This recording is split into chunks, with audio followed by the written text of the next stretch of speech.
Hello everyone, welcome to another Flesh and Blood video. I've been having some trouble figuring out what decks to show since we are about, a month away from Super Slam, maybe 3 weeks by the time this video goes up. So we can't really talk about those decks yet since we barely have any of the cards in the set. We could talk about the Arakni Slip Through the Cracks because they are winning a lot right now, but that Arakni is getting an armory deck, which gives a new stealth card that's also pretty good with the other Chaos Arachne, so we can't really talk about them. I was going to talk about Mechanologist, but in all honesty, I don't know how that deck sideboards at all. It is my least played class.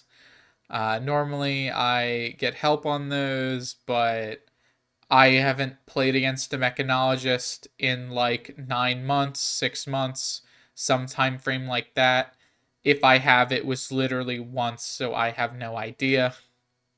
So I thought we start taking a look at some of the heroes who are getting new cards in Super Slam in the expansion slot, since it seems like most heroes are going to get a new card, probably only just one. So the first one we're going with is Arakni Huntsman.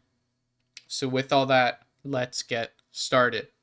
So, for those who don't know who Arachne Huntsman is, they are the first assassin hero printed all the way back in Dynasty. They are 40 health and 4 intellect and have the effect when you play a card with contract, you may look at the top card of your opponent's deck and you may put it on the bottom. A Fate Seal sounds very powerful, however, none of the contract cards are like that good. There are good ones, of course. Leave No Witness is very strong, and we are playing other contract cards. But when Arachne came out, there was no codex, so Leave was 3 times a game, and they were just attacks. There was barely any synergy. It sucked. Arachne over time has gotten some really good new cards. Things like Coercive Tendency, an actual spec, and the new card that we'll talk about in a little bit make Arachne Huntsman at least somewhat competent, but still probably one of the worst decks in the game. In all honesty, I think you could play any assassin over Arachne Huntsman, maybe except Azuri right now. Azuri somehow is not very good right now. For weapon wise, we are currently using Graven Call. Assassin is a deck that does get to play multiple daggers. We are on 2 more interruptive daggers on the sideboard, but Graven Call is one we'll always be bringing in, since the main goal of Contract is to make silver tokens, thus allowing us to bring back the Graven Call. So this is the only one we're going to be mainboarding. That, alongside the Flick Knives, lets us get in bonus damage and also allows us to use reactions pretty much for free for our effects of cards like Double Trouble and for Bonds of Agony. We are playing Mask of Perdition as our helmet. This is the helmet that lets you re-equip itself for 2 silver at the start of your turn.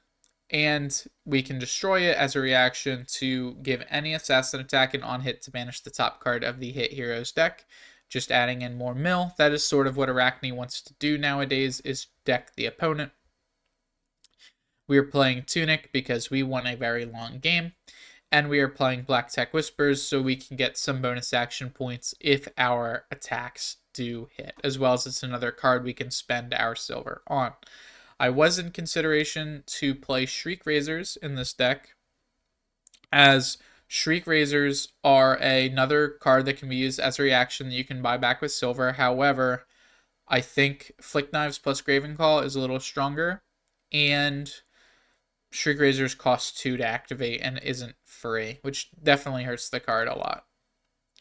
Moving on to the main board, we have a 54 card main board, which means we're adding 6 pretty much every time.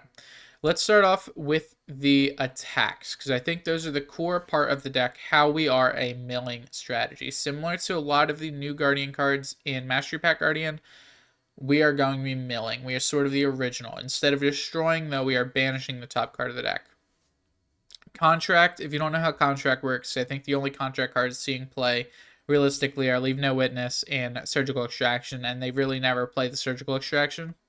Contract is a mechanic that once this card's on the combat chain and a card is banished, you make a silver token. So annihilate the armed if it's on the combat chain and you banish one of your opponent's attack actions, you make a silver, and it can be done any way by you banishing them. All contract attacks have an effect where when they hit a hero, you banish the top card of their deck. So either that, or you use something like some stealth cards can banish from the graveyard. Leave No Witness banishes their opponent's arsenal. Surgical Extraction banishes from the opponent's hand. Bonds of Agony, if you can set up a chain where you go some contract card into a Bonds of Agony on the same chain, the Bonds of Agony can proc your contracts because you're banishing the opponent's cards. Annihilate the Armed is just a 1-for-5 that destroys the top card of the or banishes the top card of the opponent's deck. It's here just because it's the best one of the 1-for-5 stat line. We are also on 1 copy of the blue because there are enough reactions we can make it break points. We are playing 3 copies of Cut Through, as this is a deck where our opponent isn't going to block our daggers very often, and we can easily use the Flick Knives to turn this card on. So it's just a 0-for-4 go again that can help us chip down the opponent, because the good thing about Arakni is that you can play the fatigue game, but also you can easily play the damage game, because your opponent's not going to be inclined, if they know you're going to fatigue them, to block your just raw damage attacks. So I really do like Cut Through, as well as its go again to help deal with the Gravy matchup, since that is one of the worst matchups for any mill deck, is a permanent base deck. We're playing, of course, 3 copies of Lead No Witness, as this is the best contract card in the entire game. 0-for-4, contracted to banish your opponent's red cards. On hit of hero, you banish the top card of their deck and a card in their arsenal. Really, really powerful. We are playing 3 copies of Pain in the Backside, as it's another 0-for-3 that helps deal with Gravy since it is go again, but also it's another raw damage attack that might be more inclined for your opponent to block. It just lets us go a little wider. It's a pretty nice card. We do play Disruptive Daggers in the sideboard, so we'll always have one we could land on the opponent. Plunder the Poor is the last red attack in the deck. This is just a 0-for-4 that makes us want to banish cards of cost 1 or less, which most decks are playing. And it's just 0-for-4 on hit, banish the top card. Pretty simple. We only have 1 yellow attack in the deck, and that is 3 copies of Eradicate. This card is really only seen in Arakni Huntsman because of its unique effect. Instead of just banishing the top card of the opponent's deck, it banishes cards based on the amount of damage that it dealt on hit. Which means if you can play cards that pump it up, like Concealed Blade or Cut to the Chase, you can deal an insane amount of damage and mill on the opponent. This one has you be contracted to banish yellow cards. Most decks don't play a whole lot of yellow cards, so you're not going to make much silver off of it, but this card itself can mill like 2 or 3 copies extremely easily with pumps and such. So Eradicate is a very good card for this deck specifically. On to the blues. Bonds of Agony, we already talked about it a little bit. We have definitely enough reactions in the deck. Even though we're not playing any of these stealth-specific reactions, we do have 3 reactions in just our equipment with the Mask of Perdition, the Flick Knives, and the Black Tech Whispers. We're also playing Justinic, which we'll talk about later, and Conceal Blade and Shred, so we can hopefully land the Bonds of Agony through. This card just lets us banish up to 3 cards from our opponent's deck, which is really, really, well, 2 from their deck, 1 from their hand, which is really, really powerful. We're playing 3 copies of Double Trouble. Only the blue ones here. The red ones could be really nice, but the red ones can't be targeted with Justinic, which means the only way we can turn these on are with some of our generic reactions and our equipment. So I'd prefer to just play the blues. This one banishes the top 2 cards of an opponent's deck on hit and gets +2 if we've done 2 reactions, which is pretty easy to do. A really good card to follow up any of our contract attacks, if we can give the contract attacks go again, with something like our Black Tech Whispers. 3 copies of Persuasive Prognosis because it's another banish card effect. This one lets you look at your opponent's hand, banish a card. If the card you banish off the top of their deck with this is the same color, so just more disruption and more milling. And then Surgical Extraction, as it is the same effect, just you don't need to take the same color as the card you banish from their top of their deck. The last attack in the deck is 2 copies of Last Ditch Effort. Since this game can go very late, we are playing mill. If we're playing against a mill/fatigue mirror, we need a Last Ditch Effort to be just a 3 for 8 go again, because that can be very, very powerful. Moving on to the not attacks. Starting with the red reactions. 3 copies of Cut to the Chase and 3 copies of Just a Nick. We'll start with Just a Nick. This one is only playable on 9 of the attacks in our deck, as those are the only attacks that have stealth and are 1 power or less. That just happened to be that way, but that's perfectly fine. This card gives a 5 power pump, which means that this plus the blue is just a 2 card 6, which is definitely on rate. Very powerful, as well as it counts as a react for all of them, and a plus 5 pump is hard to beat. Also, it blocks 3, so we don't really care if we have the block with it. Cut to the Chase is a +3 on any attack with contract. It also lets us look at the top card of our opponent's deck, and we may put it on the bottom. So if we don't like what we saw with Arakni, we can do it again, although generally you don't care what it is. If it's a really good card you want to banish, you're going to keep it there anyway, fulfilling the contract or not. So that effect isn't too important, but it can be useful sometimes. We do actually want to bottom the card with Arakni. Mainly it's just a +3 that gets over any base block card. Doesn't help us get over a D-React, but if they were going to just base D-React to 0 for 4 anyway, yeah, that's pretty good. We still get the hit off. Moving on to the yellows, we do play 3 copies of Codex of Frailty. Sadly, this card is not replaceable, although I think the price has gone down a bit, so these ones shouldn't be too bad to pick up if you were spending the money on Assassin. Sadly, this is still a core card for the deck. It is one of the best cards in the game, if not the best card available in the Assassin or Ranger class, and it just gets even better when you can pick up cards like Leave No Witness, or things like Persuasive Prognosis or whatever else that you might actually, or like Bonds if you're going to go Bonds +3 equipment on an attack. Just one of the best cards out there. And then 2 copies of Yellow Shred, as well as 2 copies of Blue Shred, as both of them let you get your attacks through. Blue Shred is a little worse than Yellow Shred, however, this split is important since Red Shred isn't all too important, since it's wasted on most cards that are going to block. Yellow Shred doesn't pitch for 3, which is important when we look at some of the cards in our deck, mainly Hunter or Hunted and Last Ditch Effort, as well as our general turns of swinging a dagger into a 1-cost attack like Eradicate or Annihilate the Armed. But Yellow Shred is definitely a better card, so we're playing a 2-2 split. For the rest of the blues, 2 copies of Concealed Blade as we can get more daggers back from our inventory, 3 copies of Coercive Tendency as this card is very, very powerful. It's an Arakni specialization, and it's free, it's blue. We can look at the top 3 cards of the defending hero's deck, put them back in any order, then banish the top card. So already this is milling a card. Then, if we completed a contract this way, which is done by having the contract card on the combat chain, so we swing with like Leave No Witness into the Coercive Tendency. So if we completed that contract, all of our assassin attacks are going to get go again, which means we can have turns that are extremely wide and get a lot of value from milling. It means we can have turns where we like bluff one of our blue attacks as well. This is the setup card for Arakni, 100%.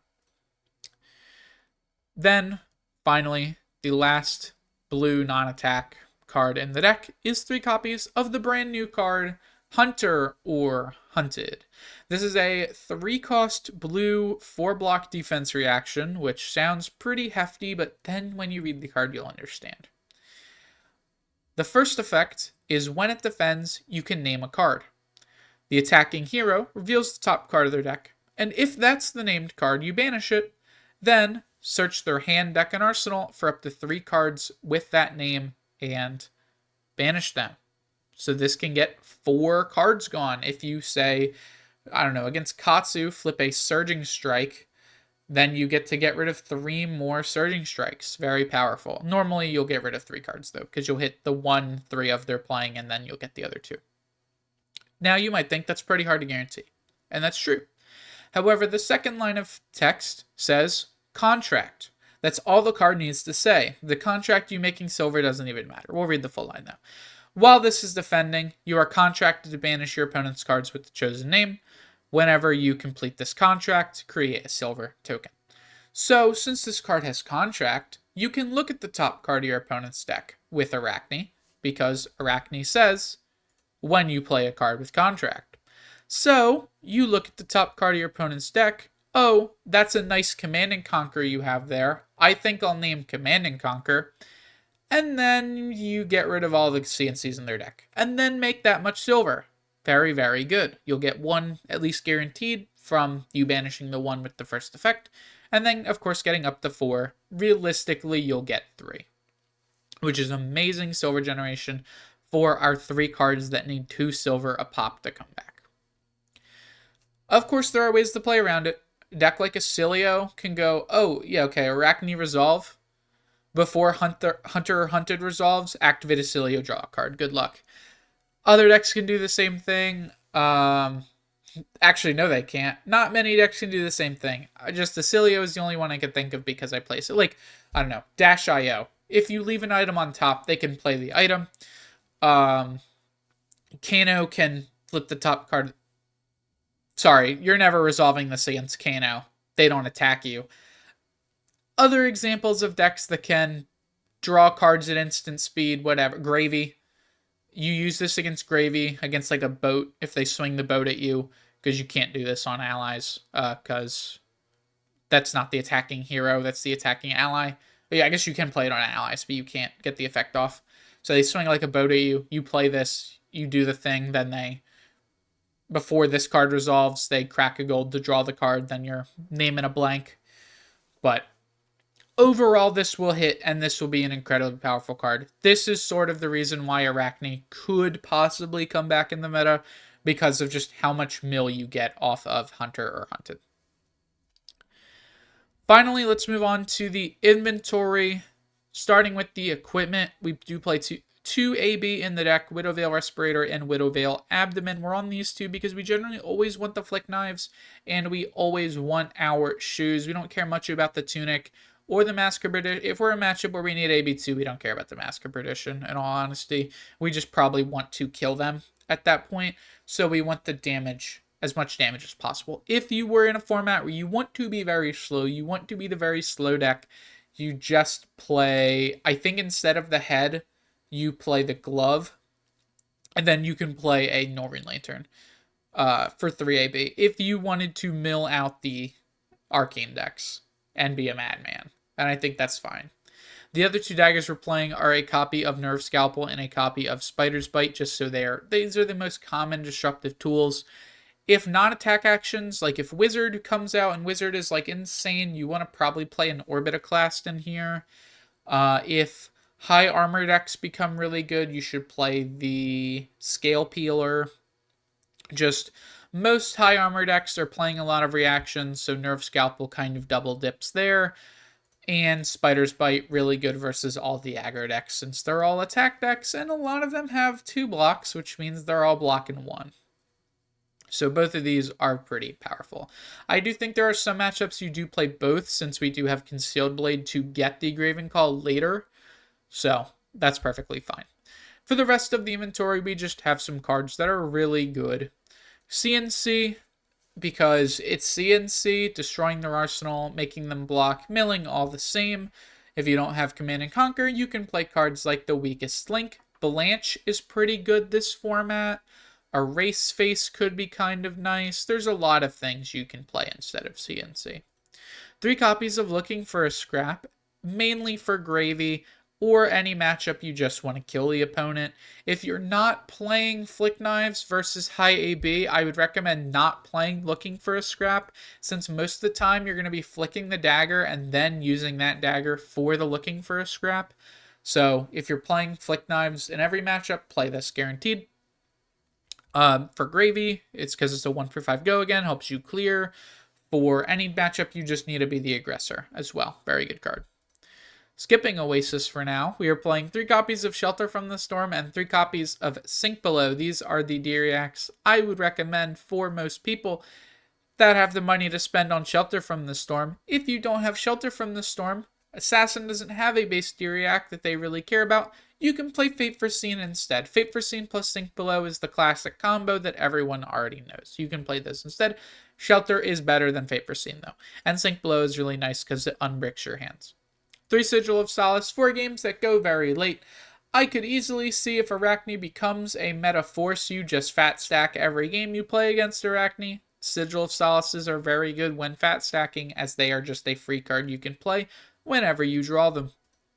And then finally, 2 copies of Oasis Respite, because we respect Wizard on this channel. As a Wizard player, Oasis Respite just good into Kano. Whenever Kano is bad, Kano is actually really good because no one's playing AB anymore. So Oasis Respite can help us live. Card is also pretty good versus Acilio, who can interact with our hunter or hunted. So if we are trying to mill them out, we might have some trouble. And good versus um